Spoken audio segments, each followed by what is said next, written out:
वफाकी हुकूमत ने दासों के बाद मोहम्मद डैम पन बिजली मंसूबे पर काम करने वाले चीनी वर्कर्स की सिक्योरिटी के लिए टास्क फोर्स को तश्कील देने का फैसला कर लिया है। वफाकी काबीना ने टास्क फोर्स की तश्कील के लिए मंजूरी दे दी है। इस हवाले से तफसीलात जानते हैं डॉन न्यूज़ के नुमाइंदे ताहिर शिरानी से। ताहिर, मजीद अपडेट कीजिएगा। जी, वफाकी काबीना ने सर्कुलेशन के जरिए वजारत दाखिला की समरी की मंजूरी दी है।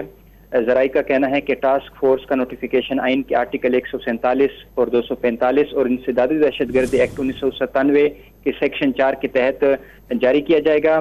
टास्क फोर्स के क़याम के लिए वजारत कानून और इंसाफ से तौसीक कराई गई। खैबर पख्तूनख्वा हुकूमत ने टास्क फोर्स की तश्कील के लिए रजू किया था, जबकि खैबर पख्तूनख्वा हुकूमत से टास्क फोर्स के लिए मंजूरी भी ली जा चुकी है। इससे कबल वफाकी हुकूमत ने दासोपन बिजली मंसूबे की सिक्योरिटी के लिए टास्क फोर्स का जो नोटिफिकेशन है वो जारी कर चुकी है।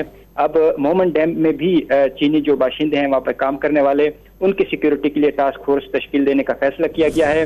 हुकूमती ज़राए का कहना है कि ज़ेर तामीर मोहम्मद डैम मंसूबे की तकमील से 800 मेगावाट तक बिजली हासिल होगी और मंसूबे पर तकरीबन $1 अरब 20 करोड़ लागत का तखमीना है और मंसूबा नवंबर 2024 में मुकम्मल करने का प्लान है। जी, बहुत शुक्रिया ताहिर शिरानी अपडेट करने के लिए।